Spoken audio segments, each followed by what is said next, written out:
We're going to hit the alarm. The girl's in a lot of trouble. I never think worst case scenario, but I thought we'd lost someone. Sydney's favourite playground is one of the world's most iconic destinations, Bondi Beach.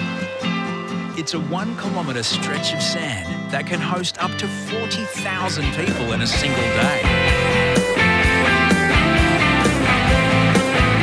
Lifeguards fan out across the beach, communicating on radios. Do you have binoculars on this swimmer just right in front of us? Communication on Bondi Beach is probably the most important thing that we've got. It's pretty simple. The problem is identifying. The tower communicates to the beach. There's 4 or 5 people out the back there. And there's a response. But if a message doesn't get through, people can drown. Midday, and Jethro heads in for a rescue at Backpackers Rib. Then Harrison identifies more people in trouble further south. On the south corner, there's a couple of guys holding onto a board out the back. But Mouse is unresponsive. Mouse, did you copy that? Once I heard him on the radio, I didn't really get a reply back or a confirmation. Mouse, hello, Mouse. With Jethro in the water and Mouse not responding, Answer your radio. Harrison turns to Kerbox, Box, can you hear me? who is at the other end of the beach. Yeah, copy, mate. On my way. Harrison was getting kind of a little frustrated by not getting a response back from Mouse. Hey, I knew that I could get down there to help the boys out. You know, time's the essence. We're really under the pump. With both Jethro and Kerbox in the water and Mouse uncontactable on the radio, no one's available for a new group of swimmers who are getting into trouble. Mouse. Mouse. Say. Finally, Mouse realises the problem with his radio. Yeah, I'm on it, Harrison. Sorry, mate. Jumbo! The swimmer in trouble at the south end is running out of energy. If communication falls apart on the beach, we got a loose link in the chain. Serious problems can happen from that. Mate, it's chaos out there. There's actually about 5 people in trouble. Take the board and I'll do you. You know, you bump your radio, or you might be sitting on it, or you've got a towel covering it. You know, in this instance, it was just one of those things. While communication's been down, a volunteer lifesaver has saved the day. Yeah, by the time I got to this poor guy, he didn't have much left in him. I guess the lesson learned from this whole radio incident is just to always be aware of your line of communication. If, especially in those moments where there's a lot going on, if you haven't heard something on the radio, check your volume.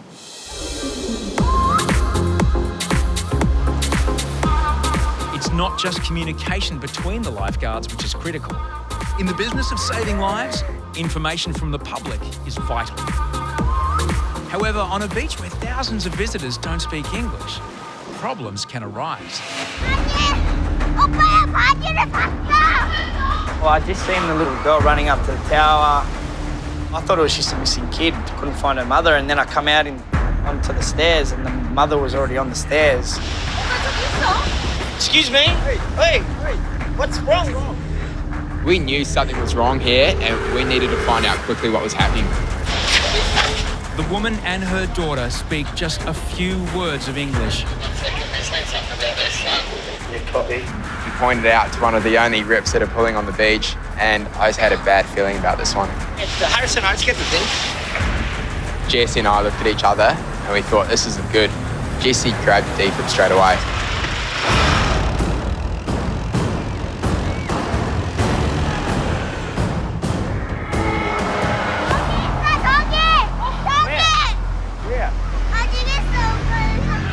I was a bit rattled when they kind of pointed at the water because, you know, it's all on our shoulders when people point at the water.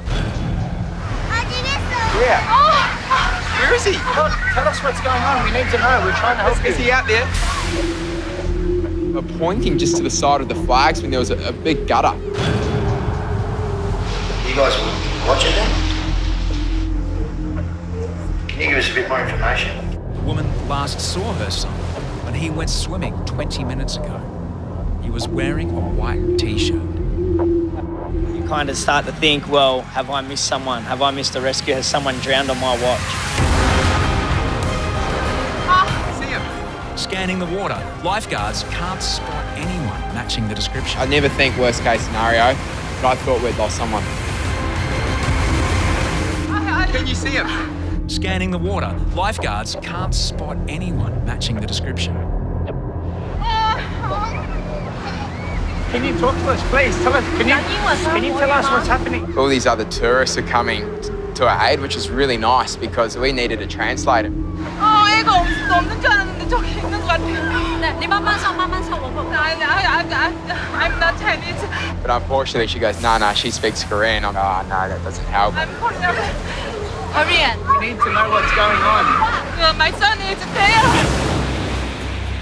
If someone can't swim and they drop off the sandbank, 5 seconds they're under. Several minutes have passed since the woman approached lifeguards, and there is still no sign of a teenager in a white T-shirt. Can't see anyone in trouble, boys. I think she knew that she had lost her son and she thought for the worst as well. And that's just, for a mother, that's just heartbreaking. Then, a boy is spotted coming out of the water. He has a white T-shirt in his hand. No, I found him.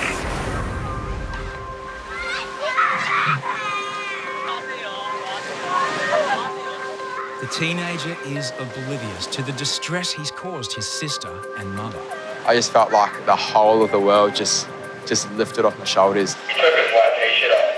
Yeah, Chloe, good stuff, boys. That was a bit of a scare. There. Settle down, it's all right. Deep breaths. I felt so sorry for her, you know, she just broke down. You know, she obviously thought for the worst as well. Boys were in a bit of a spin then because we didn't know what was going on.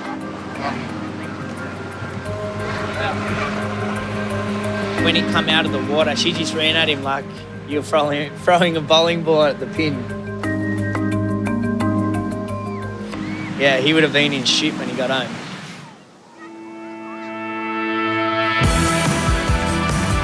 Sunshine, warm water, and gentle surf. It's the perfect way to relax. But for many swimmers, something is niggling at the back of their minds. There's been another shark sighting off a Sydney beach. Shark attacks, while rare, cause more alarm than rips. A monster shark glided towards Bondi Beach at dusk last night. In the past, sharks were hunted at Bondi. Later, shark nets were introduced. Now, there are shark detecting devices. Today, lifeguards are testing a new drone, which could give them a better vantage point. There's the old saying, the key to observation is elevation, and having a drone up there looking down on everything would be pretty ideal for us. Not only is it recording like 4K video, but it live streams that back to these goggles. Yeah, we're getting a bit technical, a bit sci-fi there.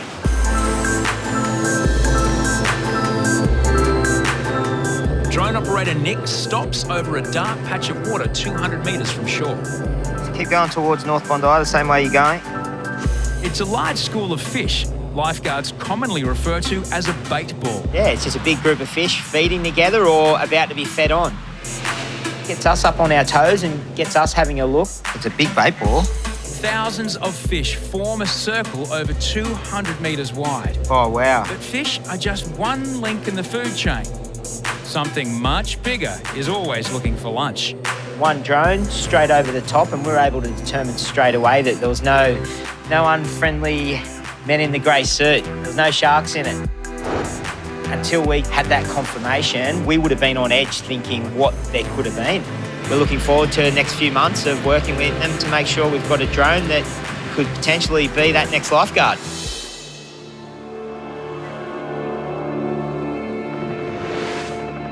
later that day, and lifeguards receive reports about a shark in the south corner. Yeah, I just saw it like shark. It was right under me. You see the point in the nose and then the tail, and it's just like, it's unmistakable. Wasn't there that guy who had his hand bitten off like a few years ago out here? Yeah, get out there, get the ski in the water. No longer having access to the drone, lifeguards launch the jet ski. Straight away, put my hand up to jump on the jet ski, which, you know, looking back, when there's a shark out there, it's probably not the best idea. The last incident at Bondi was in 2009, when the man lost his right hand. Some girl said she saw a shark. Yeah, but another confirmed sighting. We're going to hit the alarm. Many shark sightings prove to be false, so lifeguards won't set off the shark alarm until they have more certainty. People all assume whenever they see something splash or dark in the water, it's always a shark. But when you have a few people coming up to you and adamant that there's a shark in the water, we'd be mad not to, you know? Like, people are sometimes your best assets.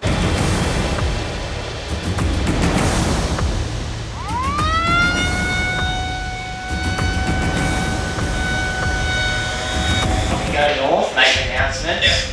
Just say out of water. Beardy sends Bondi's young guns to work. Trainee Tommy warns swimmers along the shoreline,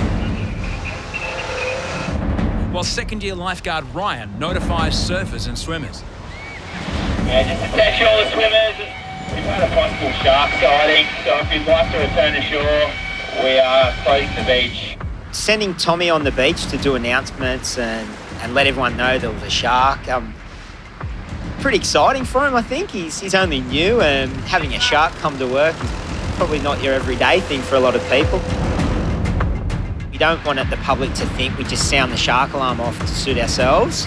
We do it in a way, hopefully, that we don't cause a mass panic. When I'm on the jet ski, first port of call is to get everyone out of the water, you know? Ryan, that's it. If there is something there, you don't want anyone turning into lunch.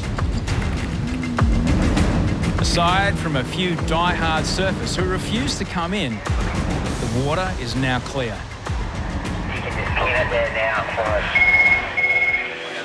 Then, a phone call comes into the tower. From the lifeguards, Troy speaking.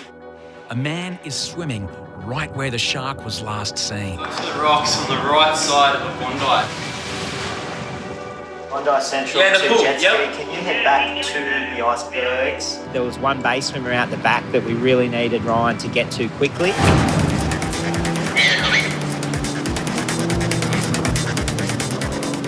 Jet ski, it's the guy with the blue swimming cap next to the pool near the rock.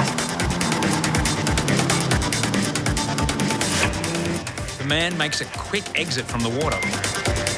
The idea of a shark had got into his head, and he was pretty keen to get on and get back to the beach. Yeah, we've got him now. He's got a blue swimming cap on waving. We got him.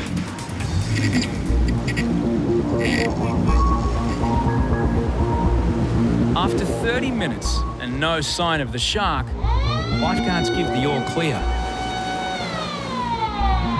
Yeah, I think half an hour did it. I think we'll be right.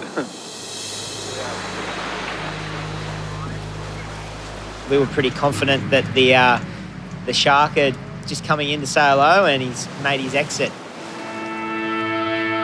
365 days a year, Bondi Beach is under the watchful eyes of lifeguards. On weekends in summer, they get the support of unpaid lifesavers. Affectionately known as clubbies, they volunteer their time for the community. But while the lifeguards are paid professionals, sometimes it's the clubbies who steal the limelight.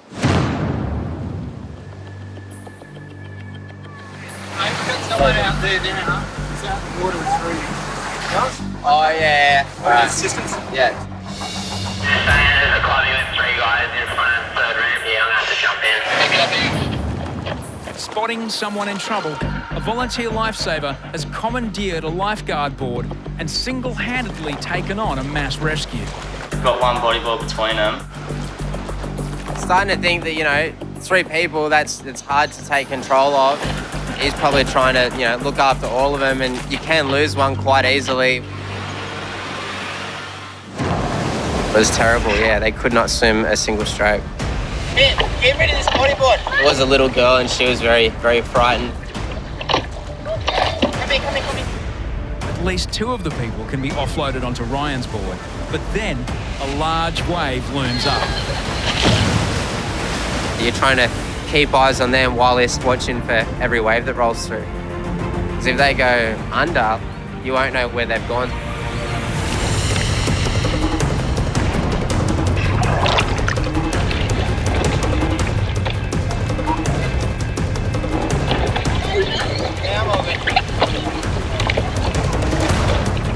With kids, yeah, it starts to get a lot more serious for me because they can't help themselves. Yeah, boys, the clubby lost his board, so now it's Ryan with 3 patients. The woman, named Sunset, and her daughter Moon live in Australia. The second girl is a cousin visiting from Asia. It was such a stressful moment that the little girl was, crying and she thought she was going to drown. Box paddled out, and you don't get box out much for rescues anymore these days. But once again, it's a clubby who beats lifeguards to the punch. Clubbies are great, we really need their help. They assist us a lot throughout the summer. A lot of the times there we couldn't do without them.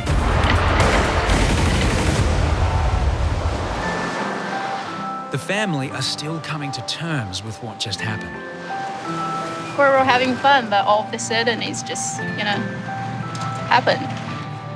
Yeah. Oh my God.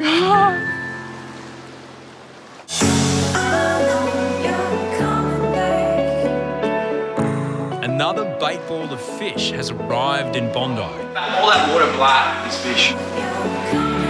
Troy and I thought it'd be a really good idea to go out there and just, get on a couple of boards and just try and get amongst it.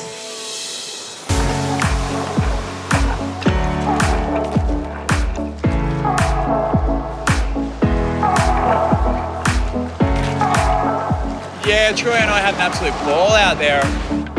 They were sort of just swimming around us in this sort of like this big pack. The bait ball are a school of migrating ocean salmon.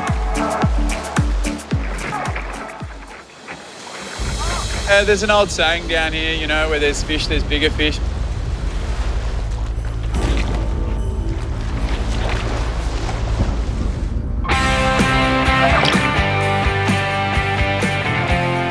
The icing on the cake was when the seal sort of popped up in the end there and just sort of made his appearance. Was great. It was nice to take a moment out from the stress of lifeguarding and just go and have a laugh. Iconic and alluring. Bondi Beach is flooded with more than 3 million visitors every summer. Most of them tourists with little knowledge of the ocean. The responsibility of keeping everyone safe weighs heavily on lifeguards. The south corner of Bondi is probably one of the eeriest places for me personally. It haunts all lifeguards because the last thing you want to do is be working when someone drowns. In his 3rd year working on Bondi, Reedy's greatest fear was realised. I was working down the south end. I remember watching an Asian gentleman walk all the way out and he put one hand up and then I radioed and I looked again and there was nothing. This guy just went straight down. Another corner, really can't see him, he's underwater. This is not cool. I don't think it gets any worse. We lost a man on his birthday in front of his whole family.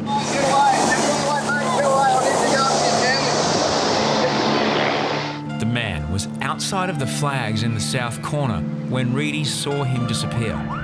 14, 15, 16, 17, 18, 19, 20. Just to see someone drown like that in such really not bad conditions, it's scary. It just goes to think how easily it can happen. Over a decade later, and Reedy remains haunted by Bondi's south corner. I always take that place seriously with every rescue that I do. There's a good one. I think Asian's down the back of South Bondi. Just gone off the back of the bank. I just saw him out the back in the groove. Yeah, go, Reedy, go. As I'm driving the buggy down the south corner, I see obviously 2 people. They look exhausted. They were gone. But the girl's in a lot of trouble. Nearby swimmers are oblivious to the two people drowning, just metres away in the rip. So as I'm paddling out, I could sort of see her over the back of the wave. I realised she was in a bad way. It's out there pretty quick. As Reedy closes in, the woman disappears underwater.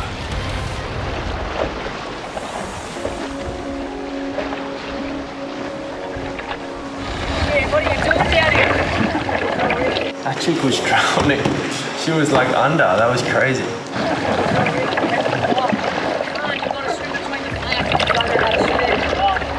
Sometimes they don't get a chance to say I'm sorry. Sometimes it's fatal. I only just saw you, I guess it just goes to show how emotional us lifeguards are and how seriously we take our job. The couple from China had no idea how dangerous the south corner can be. Next time you got to swim between the flags, all right? That south corner really is a dangerous place. I lost someone down there 10 years ago, but I feel like I took a lot out of it and I grew as a lifeguard, and I hope that it's made me a better lifeguard for the future.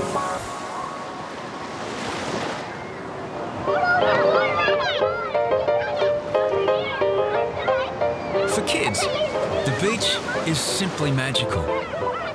But Bondi is one of the most crowded beaches in the world, and in just the blink of an eye, children can disappear out of sight. When it's busy summer's day, we get missing people all day. Lifeguards deal with hundreds of lost kids every summer, and in turn, hundreds of distraught parents. He's down by the flags. One of the biggest challenges is getting an accurate description of the child, what they're wearing and their age from the parent.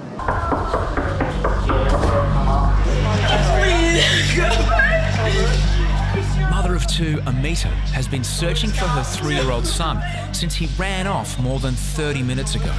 You know, my son, where's my son? What's wrong? No, he just walked out of the bathroom. The temperature is over 40 degrees, and Amita has been carrying her 5-year-old son as she searched the beach. The mother was quite seriously stressed on a really stinking hot Sunday. She looked like she had a heat stroke. Please. You need to stop crying so you can communicate with yourselves. Managing the parents can be really challenging. We need them to help us and assist us in finding the child. What's he wearing? What t-shirt? He's wearing like a white handless singlet and a little shorts. What's his name? Maddie. Maddie. Immediately I went off and started the search, and then Jules came in, she checked the girls' toilets, we looped around the pavilion. It's the end of the day and light is fading. Boys are going out on the beach. Little Manny's 3 years old. You know, I was worried for the little man. Alright, I've covered through the pavilion. Just looping along the beach now. The search reaches the 40-minute mark, and there is no sign of the young boy. I've lost one of my children at Clovelly Beach one day, and it's something that I'll never forget for as long as I live. You literally feel like you're going to be sick. It's going to be all right, but you need to be okay yourself, okay? As light fades, the shutters come down. Lifeguards call police. Any luck, Central? No, not yet. Chapo needs Amita's assistance, but she's suffering from heat stroke. Hey. I was trying to get her moving, getting her coherent, getting her to try and help us. You okay? Oh, I hadn't dealt with a situation like this before. Anita. Hey. We're just going to sit down the first aid bed. Anita. Hey. Hey. Tough love is sometimes a good thing. We need you to stay awake and alert, okay? So all of a sudden, you know, the woman looks like she's unconscious. Anita. Hello. It's suddenly gone from bad to worse. It's after pack-up time for lifeguards. As the sun goes down, there's no sign of 3-year-old Manny. The search had gone on for quite a while. The worry's really starting to set in with me. The mother couldn't help us, so the 5-year-old brother was the key witness. Lifeguards are looking for a small boy in a white singlet. The big brother kept the family together, that Arvo. Anita, listen, you need to help us now. Are you awake? Is that Manny? Nah. As the search intensifies, police arrive.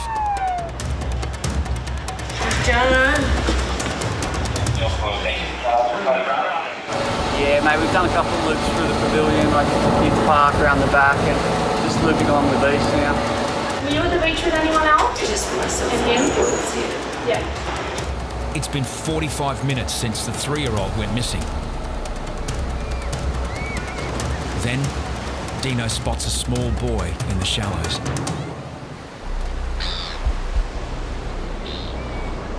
When I first saw him, there was a lady there watching, and I went and asked her, I said, "Is this your child?" And she said no. Dino confirms the child is unaccompanied by a parent. I've got a kid that no one seems to own. I picked him up. You want to come for a drive? Geez, I hope it's his kid, because I've just picked him up and taken him. the brother. No, it's Dino. We just needed some confirmation before we got all the way back up to the tower. Hey, this other buggy. Is this Manny? Is this your brother? Is this Manny? Yes. That's him. It's him, all right. You want to have a race? Race him. Let's go. Let's go see Mum. Stoked, we've got him. Let's get him up to the tower, get him to Mum, because Mum's in a state of shock. You got him. Got him. Found him. He's coming. We've got him on the beach. Sorry, guys. You could literally see the relief like pouring out of her face.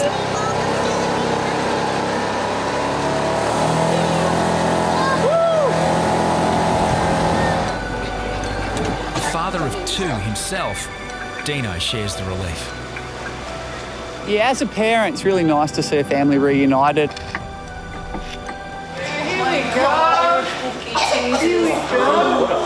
You know, the love for a child is stronger than any love that you can feel for another human. To think that that could be jeopardised or taken away from you in a brief moment is truly terrifying.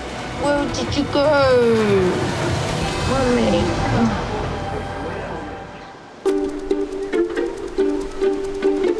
Bondi throws its arms open to millions of tourists every summer, but not all types of visitors are welcome.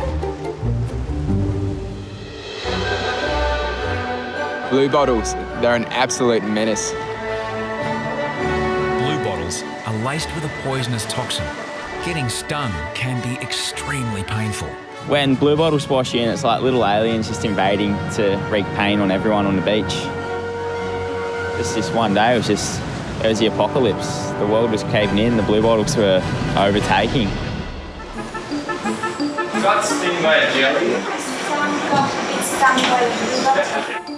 Lifeguards offer ice or antiseptic spray. There we go, all good. But there's no surefire remedy for a blue bottle sting. We just try and reassure them, saying you're not going to die and ride it out. You're going to be in this pain for 45 minutes. It goes under your arm into your glands. Don't freak out, it's just a part of it. Painful. You just got to deal with the pain for a bit, all right, now? After treating hundreds of people, lifeguards find the latest casualty doubled over on the stairs. You okay, sweetheart? But she doesn't have any of the welts that normally come from a sting. I honestly couldn't see where she actually got stung. First aid coming in, sweetheart. We're going to put you on a first aid bed just to relax. Okay. Everyone deals with pain differently, as the lifeguard's next customer goes to show. It was the biggest welt I've ever seen. Definitely one of the better blue bottle stings to have come to the tower today. Definitely one of the better blue bottle stings to have come to the tower today, if not the best of the season. Yeah, I was body surfing and next minute I feel something wrapping around my stomach, and then I look down and I see the blue tentacles. Blue bottle stings this bad can bring adults to their knees. Oh, it's pretty. I'm feeling all right, but it's still pretty stingy. This kid was putting on the bravest face I'd ever seen. I think I'm done with the water for today. And eventually he just turned around to me and said, "Can I just leave now? I'm sick of sitting here." Thomas sets off, but the woman on the first aid bed has taken up residence. I said to Harrison, I said, "Mate, I don't know how to say it like nicely, bugger off." Yeah, so it hurts a little bit, but it'll be gone in 20 minutes. It's Tommy's first season, and obviously he's doing the right thing, guy caring for them and looking after them a lot more, but it's just another person for me. How are you? So? You're going to be okay. Yeah, if you sit here and do all that, it's no good. No, you don't need a rest here. You're going to be fine. So you're not going to die, okay? And I told her, it gets worse, come back up, but I said, you'll be fine. Okay, walk normal, walk normal. Yes. It's not that bad. Practice, don't. It's doing a Hollywood. Sometimes you've just got to give people that little nudge so they can get on with their life.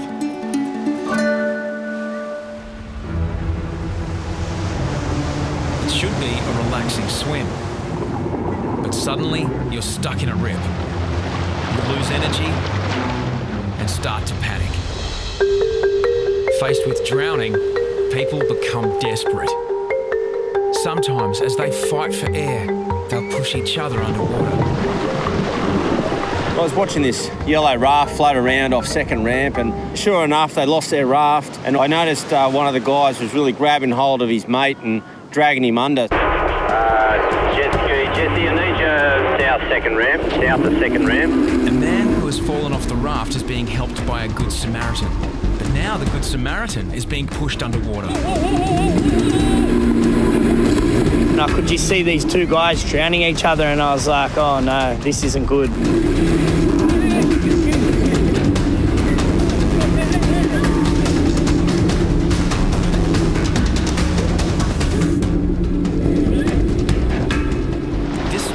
Rescuer is lucky to be alive. Then 4 more swimmers are spotted in trouble.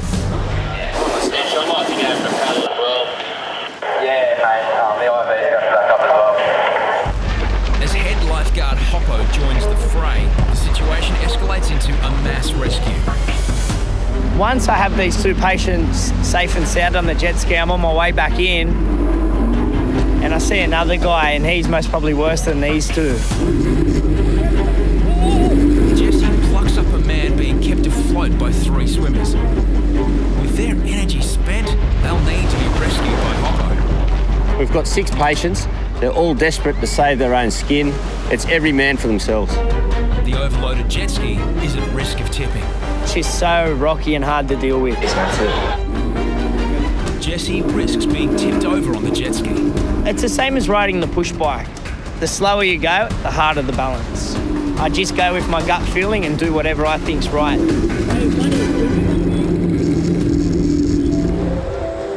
It's impossible for Hoppo to paddle with 3 people, so he rigs the movement of the current. I couldn't bring all 3 in at one go, so we all just hung onto the board. The rip was pulling me across onto the sandbank where we'd eventually be able to stand up. Hoppo directs the people away from the rip.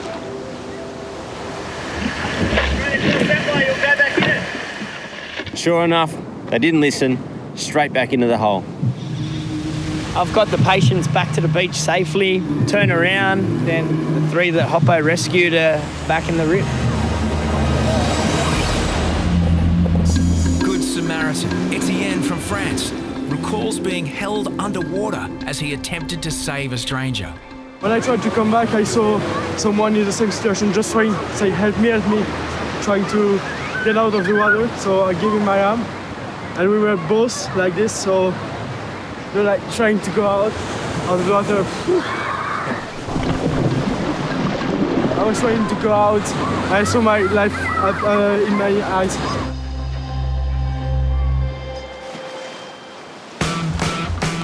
If there aren't enough surprises being dished up in the water, lifeguards can expect plenty of action on the sand.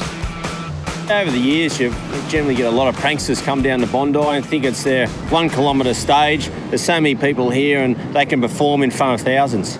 Up in the tower, I could see these people walking around with this fake snake and think, oh, you know, how's this going to turn out? 3 visitors from Bangladesh are in Australia to make videos for their YouTube channel. Our prank is epic snake prank. We're just throwing the snake over the people and screaming like snake, snake. In their home country, these pranksters have enjoyed huge success with their epic snake prank.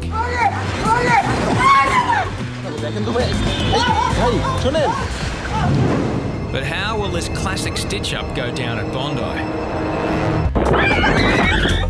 Snake behind you, oh my god! Oh my god, snake, snake, snake! Yes! Here I got the amazing Huge reaction, yeah. The pranksters may be laughing, but not everyone is getting the joke.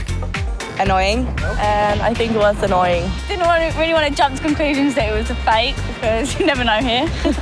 These guys with their snake, you know, who knows, they'll probably upset someone. The prankster's next target is Yatesy, someone you don't want to upset.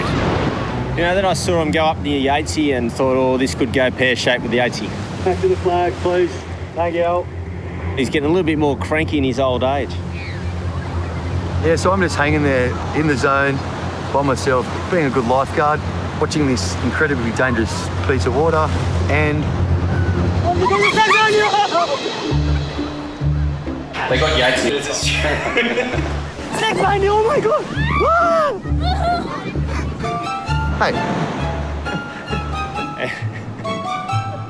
Well, I think they got him well because he looked like he was flaring up and he had the snake as if he was going to, you know, probably wrap it around one of their necks.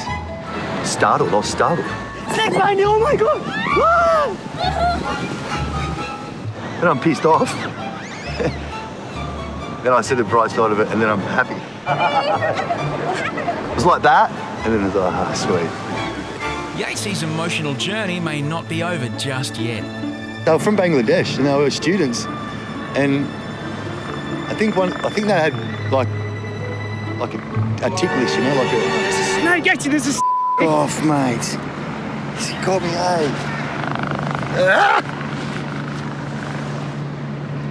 Good one, Mick. Record-breaking temperatures are being predicted. A punishing 5 days of dangerous temperatures. It's been extremely hot. The sun's right at zenith. 41 out here. It is absolutely stinking. It's a shock to the system. While our beautiful beaches might be the best place to cool off over the next few days, authorities warn they can also be the most dangerous. Australia is in the grip of another extreme heatwave. Way too hot. Yeah, so when the temperature gets super hot down here at Bondi, there's a lot more things to look out for. There's a lot more happening away from the water. You know, we got heat stroke, heat exhaustion, people are dehydrated, you get kids locked in cars, you know, people have been training outside, they're collapsing. So there's a lot for us to focus on those really hot days. But the sun is really hot. Today it's super hot and you just get that feeling in your gut that something's going to happen. Mid-afternoon, and the temperature hits 35 degrees. As the mercury goes up, beachgoers start to go down. But you do get severe cases, we need to call the ambulance and they need to get further medical attention. I'll give you a bit of ice to put on your neck and... Thank you. Oh, it was literally just kind of like a feeling of overheating and then, yeah, a little bit of kind of blurred vision and then I just woke up. Many overseas visitors are unaccustomed to Australia's hot summers. Stick on your neck, it usually helps it around the back of your neck. But in a heat wave, sunstroke can be the least of their concerns. Put attention on these swimmers in front, guys. Come back into shore. Move north, back into the flags. We've got a huge volume of tourists coming down at Bondi, and with that, they bring a whole lot of inexperience down here to the water. It's a recipe for disaster. One of the warning signs for us as lifeguards is people that swim fully clothed. It's a bit of a telltale sign of inexperience, and it's something that we look out for a lot. Mario patrols the south corner. Just be careful with this girl on the boogie board. Just come back in for me, please. Originally from Italy, he's worked hard to handle any situation.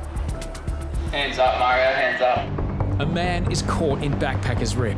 He's fully clothed and struggling to stay afloat.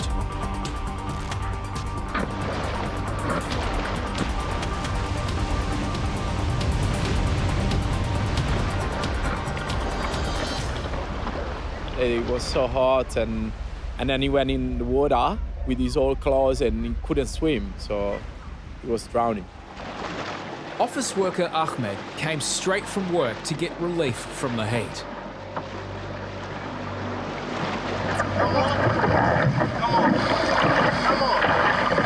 So I was like really struggling there.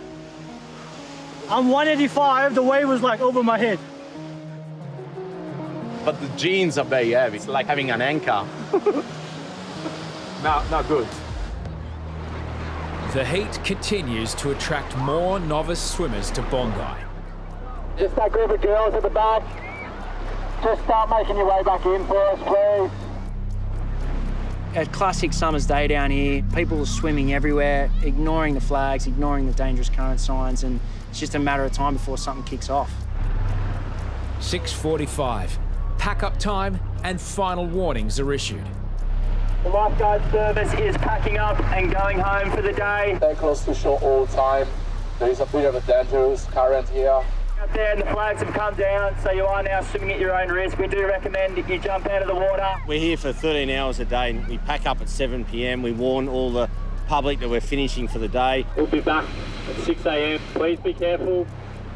At the end of the day, we can't be here 24/7, and the general public need to take responsibility for their own actions and if they're going to stay and be in the water.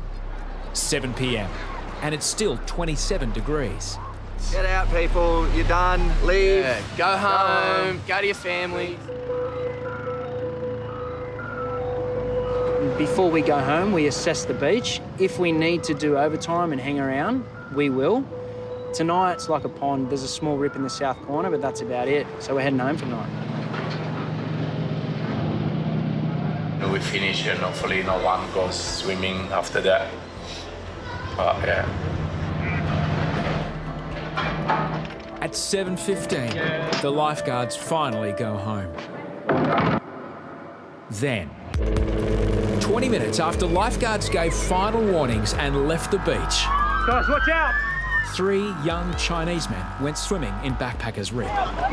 People take that risk, and I wish they wouldn't do that. The men were rescued by members of the public, but one man remains unconscious. He's not breathing and doesn't have a pulse. Just get back. Off-duty lifeguards saw the commotion. Mate, I was just after work swimming at Bondi and just seen the helicopter flying around Bondi, so I raced over and sure enough there was a resuscitation in progress in the south corner. Even if I was off duty, I still help people. It's one life. There is no price for that. Paramedics resuscitate the man using a defibrillator.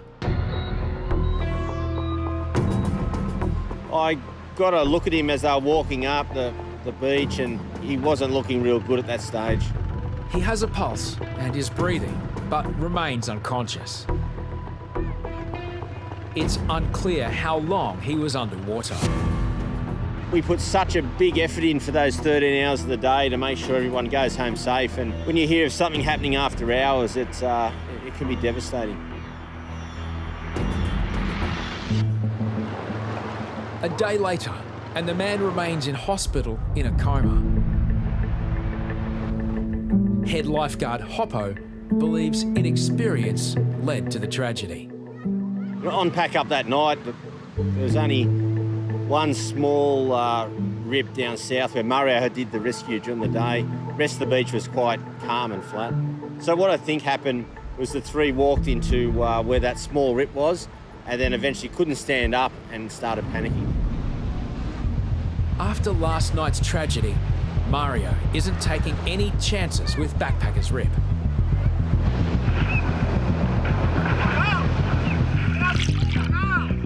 Hey, go over there, close to shore. The tragedy weighs heavily on Mario, the last lifeguard to leave the beach before the drowning occurred. It's so important, that's why we get so sometimes angry, you know, like with some people that they don't want listening us, because it happened like in a blink of your eyes. It's like people can lose their life, you know, and then, yeah. My mission today is stop everyone down there. Why? Because it's drowning. Don't get yourself in like this hyper-vigilant state over that. Like how many people swam down there yesterday? Yeah. You know, thousands.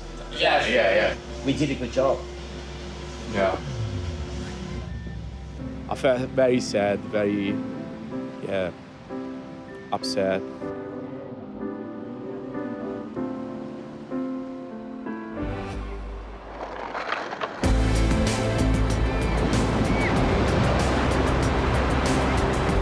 A new face on Bondi. First-year lifeguard Sam is learning the ropes. It's not just rescues that are testing his skills. Was he wearing goggles or no? No goggles. What's his name? Sopharit. Yeah. This man from Cambodia has lost his 10-year-old son, Sopharit. You just want to say his name? Sopharit. When lost children are last seen in the water, alarm bells ring for lifeguards. You don't know how well he can swim, so if he has gone in the water and there is such a crowd, it's easy to lose someone like that. Number 1 we have a missing child, a little Cambodian boy, aged roughly 10, wearing a grey rashi, I think, and black boardies or pants. There's thousands of people down here, so it's pretty hard to spot him, that's for sure. We'll try English and Cambodian? English much better. Much better? Yeah. All right. He had really bad English. My Cambodian's terrible, so, you know, it was really hard to communicate with him. So, Bharat, we have your father here. If you have been swimming and you've lost your dad, we have found him. Sam is in his first year at Bondi. He focuses on the water, but experienced lifeguard Jules thinks otherwise. I just thought, well, 100% my gut feeling is this kid is not in the water. They're just lost on land. We've been driving around for 15 or 20 minutes and he decides to let me know in casual conversation that his wife is also down here and he does have a car.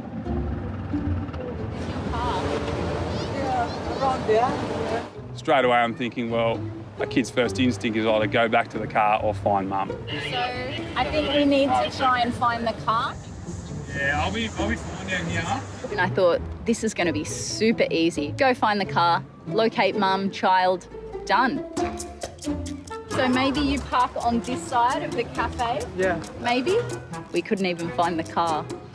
The case of the lost kid is becoming the case of the lost dad. Or did you park near a children's playground? Like near the park here? I don't remember. We'll walk this way? Yeah, the language barrier was unbelievable. I mean, we get that. That's not a rare case down here. Did you walk down a lot of stairs to get to the beach? Yeah, a lot of stairs? That's stairs. I just did a whole lot of hand moving, backpack walking. I came from here. Yeah, and you walk this way. Okay, Yeah. okay, so we'll walk this way. Okay. Okay. As humans, I think everyone knows, you just figure it out. You just do a lot of expressive stuff. I'm confused. No, that's okay, that's okay. You're stressed, it's okay. Yeah. This one? Yeah. Where's your wife? Maybe he changed the car. Are you sure this is your car? My wife changed the car. Finally, the car is found, but it's empty. This your car? Then, a familiar face. And I'm thinking, well, this is great. We've found your car, we've found your wife. Where's the kid?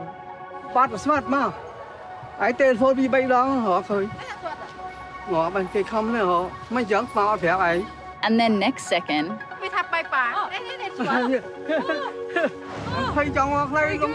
the kid just kind of pops out from behind mum and steps in front. And, you know, I was wondering why mum looked so cool, calm and collect and was looking at dad kind of funny. The kid was with her. Thank you. I'm sorry about that. he disappeared before telling me. Yeah.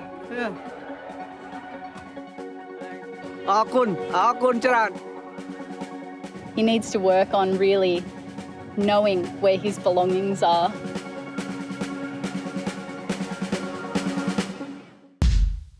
Among today's team is veteran lifeguard Kaylin Collins, known as KC. After 17 years on the job, KC still remains an enigma, even to his colleagues. KC is definitely a man of mystery. He keeps to himself. A former Ironman, Kaylin likes routine. He trains basically the same time every single day, has coffee at the same time every single day. He eats the same lunch from the local Thai restaurant every single day.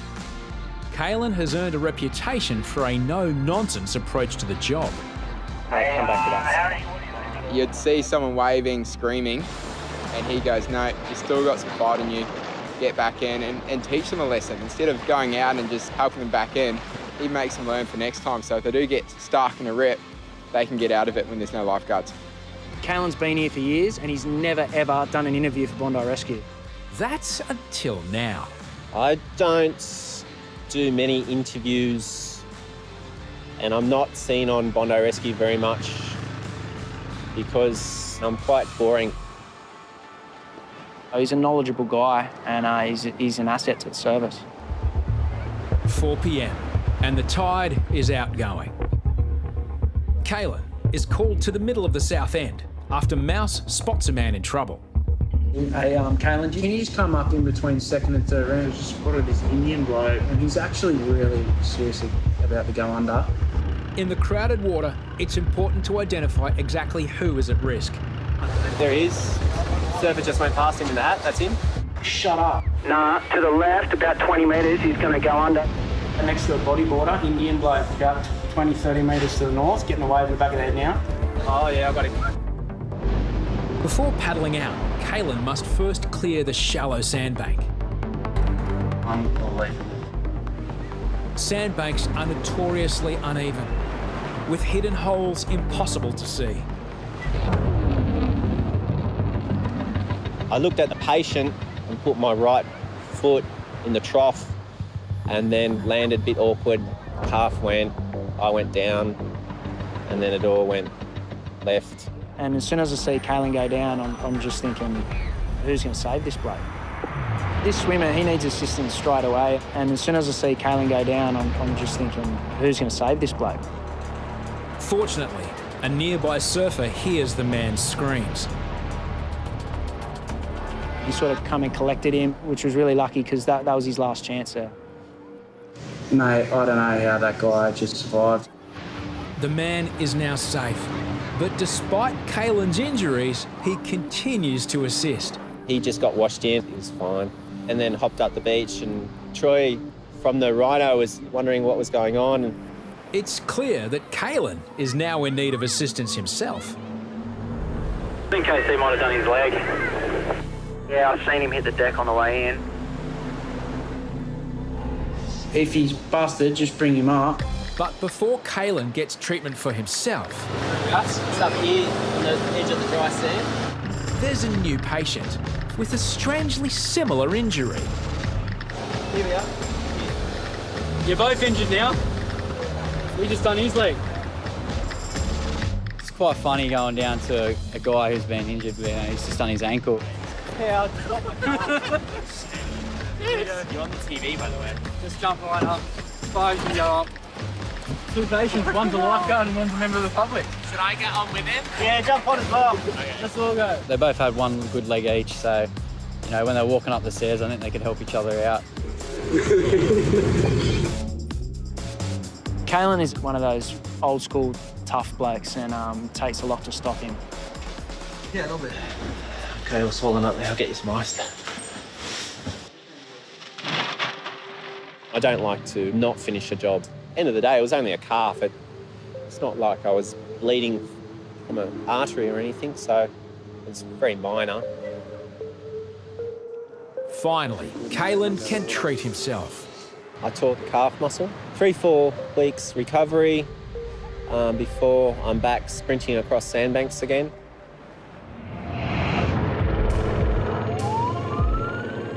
A week earlier, Mario attended a drowning which took place after lifeguards had gone home. a 21-year-old Chinese backpacker was resuscitated and taken to hospital in a critical condition. He has been in a coma since. Today, news of the man's condition has been relayed to the tower. So how is it going? He's been in a coma for about a week and they're flying him back to China today so he can go be with his family. So I thought I'd let you know. Yeah, it's just as I said, it's a fine line, you know, when you come down the beach and play in the water. Life and death. Well, that's pretty heavy. Hey? Yeah. It's heavy. Yeah. Your boys did a good job though. Yeah. It's, you know, pretty sad. The man isn't expected to survive. Mario was the last lifeguard to leave the beach, just minutes before the man drowned. Yeah, I wish I could help him before, you know, like, it's very sad.